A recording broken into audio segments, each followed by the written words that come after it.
The Tesla Cybertruck, it almost killed me. Whoa! It was at this moment that he knew he f***ed up. But first, let's start from the beginning. Today, I'm checking out the Tesla Cybertruck. This is one of those vehicles where everyone has an opinion before they even get close to it. Some people think it's the coolest truck ever made, and some people think it looks ridiculous. But either way, everybody's looking at it. And that's what makes this thing different. Most trucks are trying to look sporty, luxury, or expensive. This one looks like it came from a different category completely. So I'm gonna walk around the outside, show you the inside, and then we're gonna drive it because that's the part that caught me completely off guard. I did not realize how fast this thing feels until you're actually sitting in it. But before we get to that, let's start with the outside. First thing you notice, the Cybertruck is obviously the design. There's nothing normal about this. The body lines are sharp, the shape is completely different, and it does not look like anything else sitting next to it. Whether you like it or not, Tesla knew exactly what they were doing here. They built something that people would talk about. From the front, it has the flat, futuristic look, no big chrome grille, no traditional truck facing, nothing that feels familiar. Then you come around to the side and it looks almost like a concept car, like something you're not actually able to drive. The stainless steel looks like one of the biggest things that makes it stand out. It gives the truck this raw, unfinished, futuristic look. And honestly, in person, it looks crazier than in the pictures. The size also surprised me. Online, you know it's a truck, but when you're standing next to it, it has a lot more presence than you expect. It's wide and it sits big because of the shape. Your eyes don't really know what to look at first.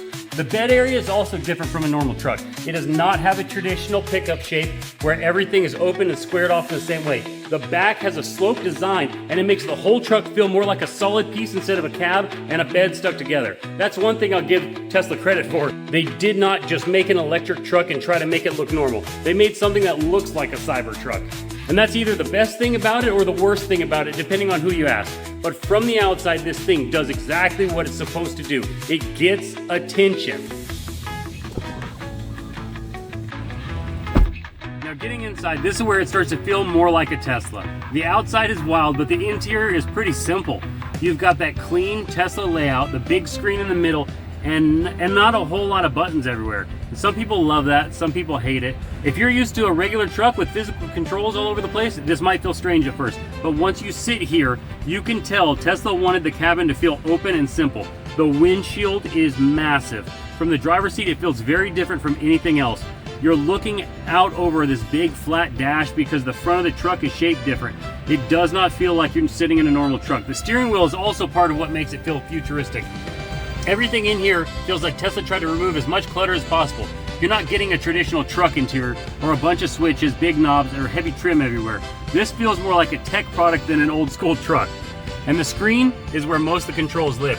That's where you're going to control a lot of the vehicle settings. The media, navigation, the climate, and stuff that you'd expect from a normal Tesla. The seats feel comfortable, and the cabin has more room than you might expect, just looking at the shape from the outside. The back seat's also worth showing because people always wonder if this thing is actually usable as a truck or if it's some kind of crazy looking toy. And sitting back here, it does feel like something you can actually use.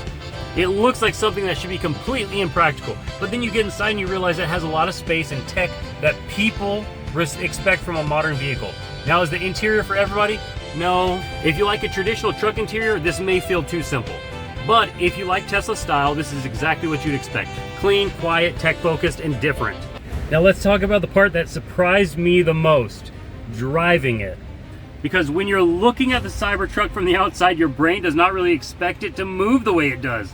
It looks big, it looks heavy, and it looks like it should feel slow and awkward. But when you actually get in it, hit the pedal, that changes your whole opinion on this truck. That instant electric torque is insane. There's no waiting for the power to build, it just goes. And that's why I said earlier that the Cybertruck almost killed me. I underestimated it. I expected it to be quick, but I did not expect it to take off the way it does. When a regular truck is fast, you usually still feel the engine and the gears and the buildup. With this, it's different. It's quiet, then suddenly you're moving way faster than your brain was ready for. That's what makes it feel so strange. You're sitting in this huge futuristic truck and accelerates like something much smaller and much more aggressive. And the weirdest part is how calm it feels while you're doing it. There's not a bunch of noise, there's not a dramatic engine sound, it just pulls. That's the part that makes people understand Tesla. You can argue about the design all day, you can hate the way it looks, and you can say you would never own one. But when you feel how fast it is, you'll understand why people get excited about these things. The drive is what makes the Cybertruck more than just a weird looking vehicle. It backs up the attention with something you can actually feel. Now, I'm not saying this replaces a normal truck for everybody. There are still people who want the gas truck. There are people who want to tow and haul and work out of their truck, or just prefer something traditional. I get that. But the Cybertruck is not trying to win everybody over. It's trying to be different.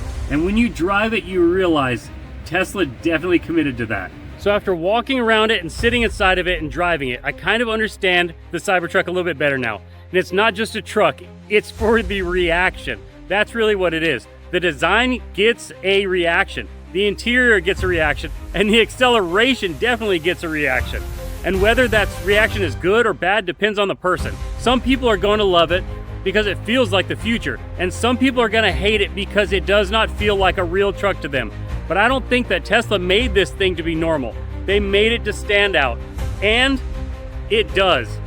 Everywhere this thing goes, people look, they ask questions, they take pictures, they point, they argue about it.